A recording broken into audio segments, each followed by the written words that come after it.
एक भाई ने एक मैसेज किया, सतलोक आश्रम से जुड़ा हुआ है। उसने कहा कि भाई आप ये अलग से सात संगतियां क्यों चला रहे हैं, आप लोग आश्रमों में क्यों नहीं आते। और उन्होंने अपना एक तर्क दिया।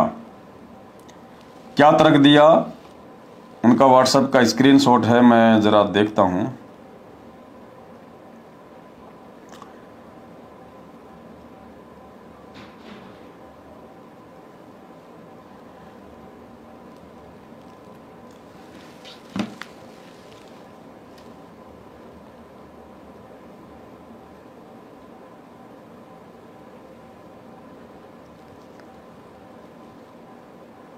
उन्होंने ये तर्क दिया, वही भाई है वो एकम अद्वितीयम चैनल वाला, बेचारा लग रहा अपनी रोजी रोटी के चक्कर में कुछ सब्सक्राइबर उसके बढ़ जाएं। अब देखो, एक तरफ तो ये कहते हैं कि गुरुजी ने पवन दास का नाम लेने से भी मना कर रखा है, जो व्यक्ति पवन दास की शक्ल देख लेगा उसका नाम खंड हो जाएगा, जो व्यक्ति पवन दास की बात करेगा उसको गुरुद्रोही कर दिया जाएगा। और दूसरी तरफ भाई अपना चैनल को चलाने के लिए, यूट्यूब से दो पैसे कमाने के लिए दिन रात मुझ पवन दास के ऊपर वीडियो बना रहा है, संगत को मेरे वीडियो भी दिखा रहा है, संगत तक मेरी बातें भी पहुंचा रहा है, और मेरे पीछे लग गया हाथ धो के कि बस अब अगर मुझे दो पैसे कमाने हैं तो पवन दास का नाम लेके कमाने हैं, पवन दास की मेहरबानी से कमाने हैं मुझे। तो बहुत अच्छी बात है भाई, अगर पवन दास के नाम के कारण, पवन दास के वीडियो के कारण अगर किसी का परिवार, अगर किसी के बाल बच्चे जो है वो पल रहे हैं, किसी का पेट भर रहा है, तो बड़ी अच्छी बात है। ये तो दया मालिक की बढ़ाओ। जो वीडियो संगत तक हम नहीं पहुंचा पा रहे, कम से कम तुम्हारे माध्यम से पहुंच जाएंगे। जो समझदार होगा वो तो विचार कर लेगा, बाकी मूर्खों से तो ये आश्रम भरे ही पड़े हैं। तो उस भाई ने क्या सवाल किया, भाई जो सवाल किया था वो वीडियो क्यों हटाई, जिसमें संत रामपाल जी महाराज खुद कह रहे हैं आश्रम में जाओ, इस शंका का समाधान क्यों नहीं किया। अरे तो कराओ अपने मैनेजमेंट से शंकाओं का समाधान है। एक तरफ तो तुम मेरे को गुरुद्रोही कहते हो हैं, और फिर मेरे से शंकाओं का समाधान भी तुम करवा रहे हो। भाई तुम कौन सी दुनिया के आदमी हो तुम, हैं? बिना पैंदे के लोटे हो क्या। एक तरफ तो कहते हो गुरुजी ने कह रखा जो पवन दास की बात करेगा उसका नाम खंड हो जाएगा, पवन दास से बात ही नहीं करनी। और दूसरी तरफ भाई तू अपनी शंकाओं का समाधान चाह रहा है मुझ पवन दास से, तो कोई स्टैंड पे तो रुक जा भाई। हैं भाई, जो सवाल किया था वो वीडियो क्यों हटाई, जिसमें संत रामपाल जी महाराज खुद कह रहे हैं कि आश्रम में जाओ, इस शंका का समाधान क्यों नहीं किया। करेंगे भाई, थोड़ा सा दम खा जा। हॉस्पिटल में एक समय रात को इमरजेंसी में डॉक्टर नहीं था, यह कहना चाह रहा है कि जैसे गुरुजी जेल में बैठे हैं। हॉस्पिटल में एक समय रात को इमरजेंसी में डॉक्टर नहीं था, उसके चेले यानी कंपाउंडर थे, तो उन लोगों ने डॉक्टर से फोन पर बात करके इलाज किया। ठीक है। स्कूल में किसी कारण से टीचर को बीच में घर जाना पड़ा, तो टीचर ने क्लास के मॉनिटर से कहा जब तक मैं नहीं आता तब तक तुझे क्लास देखनी है। यानी गुरुजी ने कहा कि जब तक मैं जेल में हूं तब तक मैनेजमेंट ने संगत को संभालना है। इनके कहने का मतलब यह है, और कोई बात हो तो मुझसे फोन पर बात कर लेना। अरे तेरा नाम खंड हो जाएगा भाई, क्यों बात करने के लिए कह रहा है मेरे को, मैं तो कर लूंगा मुझे तो कोई दिक्कत नहीं है, लेकिन भाई तू खंड हो जाएगा, फिर तेरे को गुरुद्रोही करेंगे, फिर तेरा पीला पर्चा निकलेगा, फिर तू उनके पैर पकड़ेगा, फिर तेरी एंट्री करेंगे, कभी नो एंट्री करेंगे। देख ले, सोच समझ ले, अच्छे से सोच ले, समझ ले, क्योंकि मैं तेरे से फोन पे बात करूंगा, मैं रिकॉर्डिंग करूंगा, रिकॉर्डिंग फिर मैं संगत में डालूंगा, फिर तेरा कोऑर्डिनेटर भी देखेगा, फिर तेरा पीला पर्चा आएगा, फिर तेरे को पीलिया हो जाएगा, फिर तू उनके पैर पकड़ेगा, फिर वापस तेरी एंट्री होगी। तो क्यों पंगे में पांव दे रहा है मेरे भाई कि मेरे से बात कर ले। और कोई बात हो तो मुझसे फोन पर बात कर लेना। और सभी बच्चों से कहा सबको मॉनिटर की बात माननी है, नहीं तो सजा दी जाएगी। इसके बारे में क्या जवाब है। वाह भाई वाह। भाई कहना चाह रहा है कि संत रामपाल जी यानी डॉक्टर आश्रम में नहीं है, तो डॉक्टर ने मॉनिटर को कह दिया, कंपाउंडर को कह दिया, अपने चेलों को कह दिया कि संगत को संभालना, संगत को संभाल के रखना है। जैसे टीचर किसी कारण से स्कूल में नहीं आया या अचानक से अपने घर चला गया, तो पीछे से एक मॉनिटर को बोल गया कि बच्चों को संभाल के रखना, और जो बच्चा शरारत करे तो मुझे बता देना, मैं उसको गुरुद्रोही घोषित कर दूंगा, उसकी पिटाई कर दूंगा। ये घटिया एग्जाम्पल दिए इसने। भाई हम पिछली पीढ़ी के भगत हैं, समझे? हम पिछली पीढ़ी के भगत हैं। आज से पहले धोखा बहुत खा लिया। आज से पहले 4 युगों में, यानी सतयुग, त्रेता, द्वापर और कलयुग की प्रथम पीढ़ी में भाई हमने बहुत धोखा खा लिया। अब हम धोखा खाने वाले नहीं हैं। हम सात संगति से जुड़े हुए सत्सेवक हैं। हम सतलोक आश्रम मैनेजमेंट हरियाणा के कोऑर्डिनेटर नहीं हैं। हम सत्सेवक अपने स्वार्थों के पीछे नहीं चलते। संत रामपाल जी ने सद्बुद्धि दी है, उन्होंने अपना ज्ञान समझाया है, भली बुरी बातों से परिचित कराया है, अच्छे बुरे कर्म कुकर्मों से परिचित करा दिया, कहाँ काल ठगेगा, कैसे ठगेगा और कैसे बचना है, ये परमात्मा ने समझा दिया। अब तेरे ये डॉक्टर कंपाउंडर के चक्कर में आने वाले नहीं है मेरे भाई। अब तुम्हारी ये दाल नहीं गलेगी। ये डायलॉग बहुत पुराना हो चुका है, कोई नया डायलॉग गढ़ो नया, ठीक है? अब सुन ले जवाब। डॉक्टर यानी गुरुजी हैं, और गुरुजी चले गए जेल आपके अनुसार किसी काम से, डॉक्टर बाहर है। तुम्हें तो बताने में शर्म आती है कि जेल में है संत रामपाल जी। अरे है, भगवान अपनी लीला कर रहा है, गंदगी को छाट रहा वहां बैठ के। हिसार की छोटी जेल में बैठ के 21 ब्रह्मांड रूपी जो बड़ी जेल है, इसमें जो कैदी जो कैद हैं, आप और हम, 28 साल से ज्ञान देके छटनी कर रहा है, वो कचरा दूर कर रहा है। आने वाले समय में परमात्मा ने 1000 साल तक अपने मार्ग को चलाना है। अच्छी प्रकार से परमात्मा साफ सफाई करके जाएगा। छटनी कर रहा भगवान वहां बैठ के जेल में। अब डॉक्टर जब जेल गया, संत रामपाल जी जब जेल गए, तो भाई जेल जाने से पहले उस डॉक्टर ने हमारे को जो भी हमारा ऑपरेशन करना था, यानी नाम दे दिया, नाम दे के हमारा ऑपरेशन कर दिया। और नाम दीक्षा के बाद में डॉक्टर ने हमारे को नियम बता दिए, यानी वो परहेज बता दिए, 11 नियम, 35 नियम। और उसके बाद जाने से पहले डॉक्टर ने यह भी बता दिया कि बेटा, जो मैंने तेरे को गोली दवाई दी है, जो खुराक दी है, इसको टाइम पे खाते रहना। सुबह दोपहर शाम की आरती, तेरे को प्रथम मंत्र मिला है तो अपना प्रथम मंत्र, सतनाम मिला है तो सतनाम का जाप, और अपना सत्संग सुनना, सुबह उठते ही अपना चरणामृत पीना, परमात्मा का प्रसाद लेना, और जो भी नियम मर्यादा थी सारी उन्होंने बता दी। प्यार प्रेम से रहना, किसी के साथ लड़ाई झगड़ा नहीं करना, गाली गलौच नहीं निकालना, भक्ति मार्ग में छल कपट नहीं करना, काम क्रोध इन सब चीजों से दूर रहना। तो जाने से पहले डॉक्टर ने हमें सारी बातें बता दी, ऑपरेशन कर दिया और कहा कि बेटा अब तुझे कोई दिक्कत नहीं है, मैंने तुझे जो बातें बता दी, अगर तू इन बातों में सही प्रकार से चलता रहेगा तो तेरा रोग अपने आप कट जाएगा, तुझे और कहीं धक्के खाने की जरूरत नहीं है। ये कहकर डॉक्टर ने हमें अपने घर पे भेज दिया। हम अपने घर पे आ गए। अब हम भगत भाई बहन अपने डॉक्टर सतगुरु रामपाल जी भगवान की प्रत्येक आज्ञा का पालन करते हुए, क्योंकि डॉक्टर चला गया जेल में अपना कोई विशेष जो है वो कार्य करने के लिए, अब हम अपने घर पे जैसा उन्होंने बताया था वैसा हम कर रहे हैं, नो प्रॉब्लम। 3 समय की आरती कर रहे हैं, जो जो नियम मर्यादा बताई वो सब निभा रहे हैं, प्यार प्रेम से रह रहे हैं, ना कोई गाली गलोच है, ना कोई मारपीट है, ना कोई हा हुल्लड़ है, आराम से रह रहे, हमें कोई दिक्कत ही नहीं है।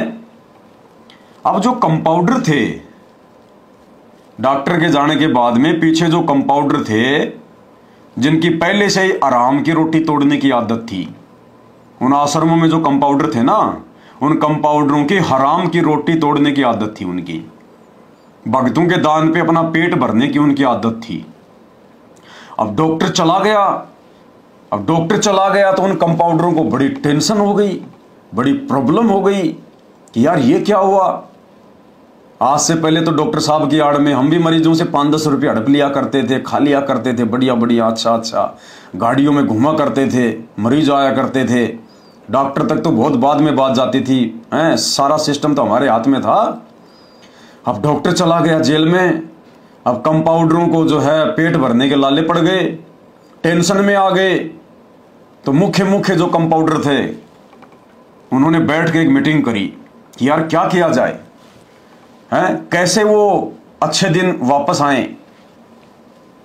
तो सबने मिलके सलाह मशवरा किया कि यार ये जो मरीज है ना, ये मरीज तो सारे एक जैसे ही होते हैं, ये इनको थोड़ा सा डरा दो, इनको थोड़ा सा इनके मन में कोई डाउट पैदा कर दो, कोई शंका पैदा कर दो, बस ये वापस दौड़े चले आएंगे। तो सभी कंपाउंडरों ने मिलके और ये मैसेज डालने सारे जो है शुरू कर दिए उन मरीजों को, संगत को, कि डॉक्टर साहब का आदेश आ गया, डॉक्टर साहब का आदेश आ गया, आश्रम बनाएंगे, हॉस्पिटल बनाएंगे, और बढ़ चढ़ के दान करो, बढ़ चढ़ के दान करो।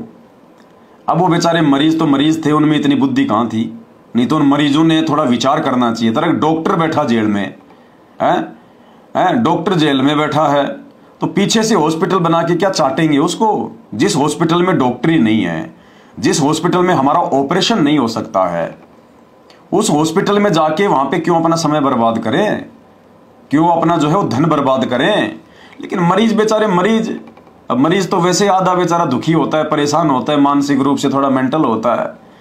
अब वो मरीज बेचारे आ गए चक्कर में, क्योंकि डॉक्टर का नाम ले दिया कि भाई हो सकता है भाई वो डॉक्टर के पास रहा करते थे कंपाउंडर, हो सकता है। चालू कर दी उन्होंने सिस्टम अपने। हाँ भाई ये पाठ वाली दवाई है ना, ये बहुत जल्दी काम करती है, ये 21,000 रुपये की आएगी। हाँ, और भाई किसी को अगर छोटी मोटी कोई प्रॉब्लम है, खांसी जुकाम है, तो भाई ये 2100 रुपये वाली जो टेबलेट है ना, ये ज्योति हवन की, ये काम करेगी। और बाकी तो ये 1-1 रुपए की, 2 रुपए की, ये सिट्राजोन, पिट्राजोन, आइबुकेम वगैरह ये ले जाओ 2-2, 4-4 रुपए की, वो खुला दान पेटी में डाल दो। अब तो मरीज आने लग गए, बढ़ चढ़ के आने लग गए मरीजों ने सोचा भाई डॉक्टर का आदेश है भाई, लेकिन दिमाग किसी ने लगाया नहीं कि डॉक्टर बैठा जेल में, यहाँ क्यों धो खाने आ रहे हो, क्या मिलेगा यहाँ पे। इन आधे अधूरे डॉक्टरों से अपना इलाज करवाओगे तो मरोगे, और मर गए तो इन पे भी मुकदमा होगा, इनको भी जेल होगी। उन्होंने विचार नहीं किया, संगत आने लग गई, मरीज आने लग गए। अब कुछ एक मरीज बड़े समझदार थे, पढ़े लिखे थे, डॉक्टर ने काफी कुछ उनको अच्छे से समझा दिया था, उनको बता दिया था कि भाई देख डॉक्टर का काम डॉक्टरी कर सकता है, समर्थ का काम उसी को साजे, और करे तो मूर्ख बाजे। डॉक्टर का काम डॉक्टर को साजे, कंपाउंडर करे तो मूर्ख बाजे। और देख तो बिल्कुल किसी के बहकाव में मत आना, मैं किसी कारण से जेल में जा रहा हूं, मैं बाहर जा रहा हूं। एक बहुत बड़ा षड्यंत्र है ये इन कंपाउंडरों का। इन नालायकों ने मिलके ना एक मीटिंग कर ली है कि यार ये डॉक्टर है ना, इस डॉक्टर का जो है पत्ता साफ कर दो इस डॉक्टर का। अब आप और हमें डॉक्टर हो गए, हमने सब कुछ देख लिया है डॉक्टर क्या करता है। ये डॉक्टर नाम देता है तो नाम की अपने पास में वो डीवीडी आ गई। अरे डॉक्टर की क्या जरूरत है नाम देने के लिए। डॉक्टर 21-21 हजार रुपये की टेबलेट देता है तो वो तो अपने को भी पता है, अपन कोई भी भगत को बैठा देंगे, 1100 रुपये का छुड़ानी से गरीबदास जी को ग्रंथ साहिब ले आएंगे, वो मेडिकल की पुस्तक ले आएंगे, और जो अच्छा बोलना जानता है, जिसको हिंदी अच्छी आती है, जिसकी आवाज बढ़िया है, उसको वो MBBS की पुस्तक देख के उसको बैठा देंगे, माइक वाइक लगा देंगे, जो मरीज आएंगे उनके लिए चाय बिस्किट की व्यवस्था कर देंगे, खाने वाने की व्यवस्था कर देंगे। तो मरीजों को महसूस ही नहीं होगा कि यार ये तो सब कुछ वैसा चल रहा है जैसे डॉक्टर के समय हुआ करता था, सब कुछ वैसा चल रहा है। तो एक षड्यंत्र के तहत उन सब ने मिलकर, नालायकों ने, और डॉक्टर को तो जेल में भिजवा दिया, और खुद नालायक बैठ के डॉक्टर बन गए। सफेद कोट पहन लिए, मार्केट से, क्योंकि सर्जन की दुकानें आजकल मार्केट में होती हैं, वो कान में लगा के चेक करने वाले ले आए, वो स्टेथोस्कोप ले आए, कैंची वाची ले आए, और कोट काट पहन के, वो खा के आराम का माल, पेट मोटे मोटे हो गए उनके, अब लोग देखो भाई डॉक्टर है भाई, वो पक्का डॉक्टर है भाई, वो मोटो, और वो मोटा वाला डॉक्टर है। मरीज को तो बस कोई सफेद कोट पहन के दिख जाए वही डॉक्टर है। गले में अगर कोई अनपढ़ आदमी भी हॉस्पिटल में हम जाएं और हॉस्पिटल में बिल्कुल जाहिल आदमी, गंवार आदमी, जिसको कहखेगा नहीं पता, वो भी अगर सफेद कोट पहने हुए है और गले में अगर वो 100 रुपए का वो पाइप से डाले हुए है, आम आदमी सोचेगा डॉक्टर साहब है। डॉक्टर साहब नमस्कार, डॉक्टर साहब नमस्कार सर। हैं तो इन मोटे मोटे पेट वाले कंपाउंडरों को देख के, कोऑर्डिनेटरों को देख के आम संगत ने सोचा भाई ये तो पक्के डॉक्टर हैं। भाई डॉक्टर ने इनको ट्रेंड कर दिया तो इन्होंने अपना धंधा शुरू कर लिया। अब कुछ एक मरीज थे, वो बड़े समझदार थे, सत्सेवक, उन्होंने देखा रे यार ये तो धंधा शुरू हो गया। और जाते जाते फिर डॉक्टर भी तो बोल गया, जाते जाते डॉक्टर ने भी तो पूरी सिट्टी पिट्टी खोल दी उनकी। बोल गया डॉक्टर कि भाई ये तो षड्यंत्र था, मैं अपनी मर्जी से जेल नहीं गया भाई, लोगों ने षड्यंत्र किया है इस आश्रम को हड़पने के लिए, इस हॉस्पिटल को हड़पने के लिए, दान धर्म लेकर अपना पेट भरने के लिए, ये लोगों का षड्यंत्र है। अब भाई डॉक्टर के मुंह से ऐसी बात सुन ले और उसके बाद अगर कोई मरीज उन कंपाउंडरों के पास इलाज करवाने जाए तो उससे बड़ा मूर्ख और कौन हो सकता है धरती पे, है? तो डॉक्टर जाते जाते क्या बोला, संत रामपाल जी ने जाते जाते उन कंपाउंडरों के बारे में, सतलोक आश्रम मैनेजमेंट हरियाणा के बारे में, राष्ट्रीय समाज सेवा समिति के बारे में क्या बोला। लोगों ने सवाल करने शुरू कर दिए, डॉक्टर साहब आप तो बहुत अच्छे डॉक्टर थे, डॉक्टर साहब ये अचानक से क्या हो गया, डॉक्टर साहब आपके वहां पे आश्रम के बाहर, हॉस्पिटल के बाहर इतने गुंडे खड़े थे काले कपड़े पहने हुए कमांडो। तो डॉक्टर साहब ने कहा कि साहब वो मेरे नहीं थे, वो तो उन कंपाउंडरों के थे, वो राष्ट्रीय समाज सेवा समिति के थे। उन डॉक्टरों ने, नालायकों ने 2010 में ही सतलोक आश्रम में एक समिति बना ली अपनी, जिसमें डॉक्टर के दोनों लड़के भी नालायक, डॉक्टर का भाई भी, और डॉक्टर के आसपास जो रहने वाले थे ना नालायक, वो सारे उसमें मिले हुए, कोई सदस्य, कोई अध्यक्ष, कोई उपाध्यक्ष, कोई कुछ। तो डॉक्टर वो समिति बना ली उन्होंने, एक राष्ट्रीय समाज सेवा समिति के नाम से, कि डॉक्टर का पत्ता साफ करना है, और सब ने अपना काम तैयार कर दिया। तो जब लोगों ने पूछा कि डॉक्टर साहब ये क्या कर दिया आपने, बना बनाया हॉस्पिटल आपने जो है बर्बाद कर दिया, ये मरीज बेचारे परेशान हो गए, संगत इधर उधर भाग रही है, इनका क्या होगा, आपने वहां पे ऐसे ऐसे लोग जो है खड़े कर दिए काले काले कपड़े पहना के। तो डॉक्टर साहब ने कहा कि वो मेरे नहीं थे, वो राष्ट्रीय समाज सेवा समिति के थे। तो लोगों ने कहा कि महाराज जी समिति भी तो आपकी होगी। तो डॉक्टर ने कहा कि नहीं, वो मेरी नहीं थी समिति, वो कंपाउंडर मेरे नहीं है, वो कोऑर्डिनेटर मेरे नहीं है। सुन लो डॉक्टर के मुख से। नहीं तो आपकी समिति है। अरे आपकी के ऊपर इतने इल्जाम है, आपके ऊपर इतने इल्जाम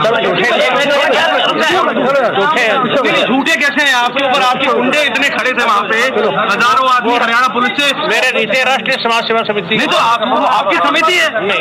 अरे आपकी समिति है बाबा, आप अपने आप को संत कहते हैं, आप संत कहने लायक भी है। डॉक्टर साहब ने सबके सामने, मीडिया के सामने मना कर दिया, बिल्कुल मीडिया के सामने मना कर दिया डॉक्टर ने कि साहब वो कंपाउंडर मेरे नहीं है, वो मेरा भाई नहीं है, वो मेरे बेटा बेटी नहीं है, वो नालायक मेरे नहीं है। वो सब ड्रामा उन्होंने कर रखा था पूरा। अब इस बात को कुछ मरीजों ने सुन लिया, ये वीडियो कुछ मरीजों ने देख लिया, सत्सेवकों ने देख लिया, और भाई उन मरीजों ने संगत में ढिंढोरा पीटना शुरू कर दिया कि साहब ये तो पूरा का पूरा षड्यंत्र है, ये तो डॉक्टर का खुद का परिवार ही नालायक है, डॉक्टर के खुद के परिवार ने सारा काम कर रखा है। ये तो अन्य मरीजों को बताना शुरू कर दिया कि नालायकों, कहां उनके नालायकों के काल के दूतों के फंस रहे हो। उन हॉस्पिटलों में तो डॉक्टर के नाम पे धंधा शुरू हो गया, डॉक्टर का लगा दिया बोर्ड, डॉक्टर संत रामपाल जी महाराज, 21,000 रुपए का पाठ, 2100 रुपए की ज्योति, खुला दान है। और वो तो खाली उसी समय बुलाते हैं जब उनको पैसे की जरूरत होती है। बोला वो कैसे? बोला देखिए जितने भी हॉस्पिटल खोल रखे ना ये, सतलोक आश्रम धनाना, सतलोक आश्रम सोजतर, रोहतक, नेपाल, फेपाल, पता नहीं MP, इंदौर, बैतूल, खमाणो, धूरी, मुंडका, फुंडका। ये डॉक्टर के आड़ में इन्होंने जितने भी हॉस्पिटल खोल रखे हैं ना, हाँ बोलो भाई खोल तो रखे हैं, हम भी गए कई बार। तो एक बात बताओ, कभी तुम्हारे को उन हॉस्पिटलों में, उन आश्रमों में कभी तुम्हारे को सत्संग के नाम पे बुलाया? तो बोला सत्संग के नाम पे, और सत्संग के नाम पे तो नहीं बुलाया कभी। क्या तुम्हारे को रोज बुलाते हैं? ना, रोज तो नहीं बुलाते। क्या वो ये कहते हैं कि तुम कोई भी दिन आ सकते हो यहाँ पे सत्संग सुनने के लिए, 3 दिन 4 दिन रहो, कोई दिक्कत नहीं है? नहीं यार, ये बात भी नहीं कहते वो तो क्या बोलते हैं यार? वो तो कभी महीने में, कभी 2 महीने में, कभी तो कोई दाढ़ी मूंछ वाले कबीर जी का प्रकट दिवस के नाम पे बुलाते हैं और कहते हैं कि 3 दिन का पाठ है, 3 दिन का अखंड पाठ है, 3 दिन का अखंड पाठ है। तो पाठ में क्या होता है? पाठ में तो वहां पे पैसे लेते, पाठ के तो 21,000 रुपये पैसे हैं, चाहे वो किस्तों में दे दो, चाहे आधे दे दो, बाद में लिखवा दो कि अगली बार दे दूंगा, अगली बार दे दूंगा। सत्संग के नाम पे तो आज तक कभी बुलाया नहीं उन्होंने कि भाई आ जाओ सत्संग सुन लो।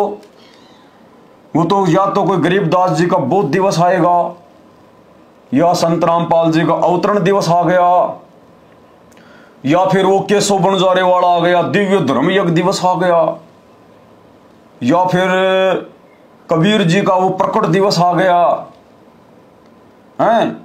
वो तो जब कोई मैन कोई प्रोग्राम आता है ना, कोई जयंती आती है, वो तो उसी दिन बुलाते हैं। और भाई, और उस दिन वहां पे कोई सत्संग होता है? अरे कहाँ का सत्संग होता है यार। अब 3 दिन तो माइक में पाठ लगा देते हैं, भगत आ रहे हैं, जैसे मंदिरों में जाते हैं, भीड़ रहती है, एक ने मत्था टेका नहीं, उससे पहले मार के उसका चोटा पकड़ के चल निकल आगे, चल निकल आगे। वो तो 1 दिन भी नहीं रुकने देते। सुबह आओ शाम को जाओ, सुबह आओ शाम को जाओ। क्या कभी 3 दिन नहीं रुके? अरे रुकने नहीं देते 3 दिन। 3 दिन तो खाली अपने रिश्तेदारों को रोकते हैं, धनाना गांव वालों को रोकते हैं, बाहर की संगत को तो बेचारे को 1 दिन बड़ी मुश्किल से रो पीट के। जो भी आया अपनी जेब खाली कर दो और चलो निकलो यहां से, अगले महीने के लिए जेब भरो, मजदूरी करो, जो मर्जी करो, अपनी जेब भरो, और फिर हम लोग तुम्हें बता देंगे। उस दिन आना, पाठ करवाना, ज्योति के पैसे देना और यहां से भाग जाना। हाँ यार, बात तो भाई सही है तुम्हारी यार। सत्संग के नाम पे तो आज तक कभी इन्होंने बुलाया ही नहीं भक्तों को। जब भी बुलाया अखंड पाठ के नाम पे, अखंड पाठ के नाम पे, अखंड पाठ के नाम पे। बताओ। और जब डॉक्टर साहब थे आश्रम में बरवाड़ा में, तब डॉक्टर साहब ने कभी कहा कि 3 दिन का अखंड पाठ है, 3 दिन का अखंड पाठ है?